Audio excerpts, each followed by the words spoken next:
Hello' student, কেনে আছা তোমালোকে? আশা কৰোঁ তোমালোকে ভালে আছা। আজি আমি এইখন ভিডিঅ'ত তোমালোকৰ অহা SSLCত আহিব লগা জেনেৰেল মেথছৰ ইম্পৰ্টেণ্ট কুৱেশ্যন কেইটা আলোচনা কৰি আছোঁ। যদি তোমালোকে এই কুৱেশ্যন কেইটা কৰি যাব পাৰা, তোমালোকে মেথছত এটা ভাল নম্বৰ আনিব পাৰিবা।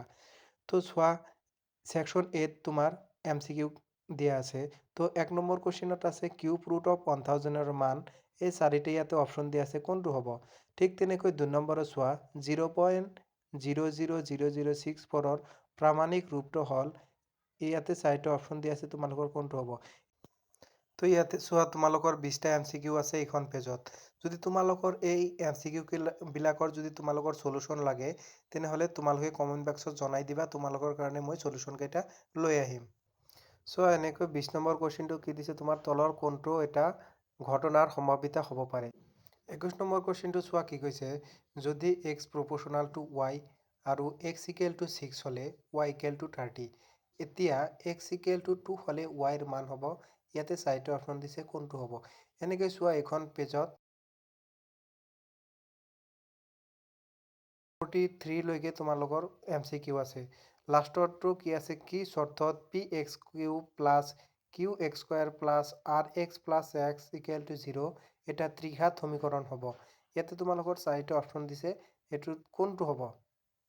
তো তোমালোকে যিসকলে ভাবি আছা যে তোমালোকে মেথছত ভাল নাম্বাৰ পাবা বুলি, তো তোমালোকে যদি এইকেইটা কুৱেশ্যন তোমালোকে কৰি যাব পাৰা, তো মই গেৰাণ্টি দি ক'ব পাৰিম তোমালোকে মেথছত এটা ভাল নম্বৰ আনিব পাৰিবা।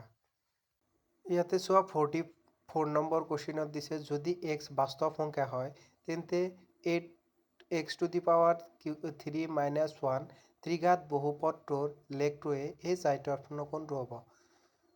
তো তোমালোকে ছেকশ্যন বিত চোৱা, তোমালোকৰ 2 মাৰ্কৰ কুৱেশ্যন আহিব। চ' ছেকশ্যন বিত তোমাৰ প্ৰথম কুৱেশ্যনটো হ'ল, এটা থাকত 20 মিলিমিটাৰ বেধৰ 5খন কিতাপ আৰু 0.016 মিলিমিটাৰ বেধৰ 5 খিলা কাগজ আছে। থাকটোৰ মুঠ বেদ কিমান হ'ব? 2 নম্বৰটো দিছে, প্ৰমাণ কৰা যে √2 প্লাছ √5 এটা অপৰিমেয় সংখ্যা।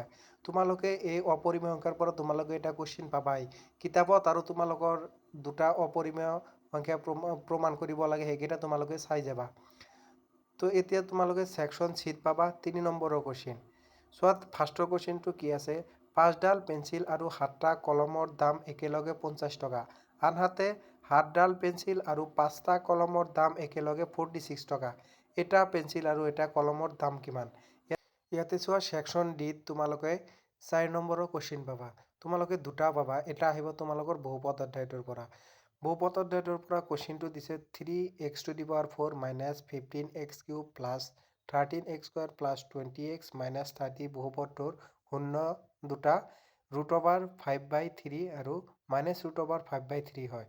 তেন্তে ইয়াৰ সকলোবোৰ শূন্য উলিওৱা। ইয়াতে আমাৰ শূন্যকেইটা উলিয়াব দিছে।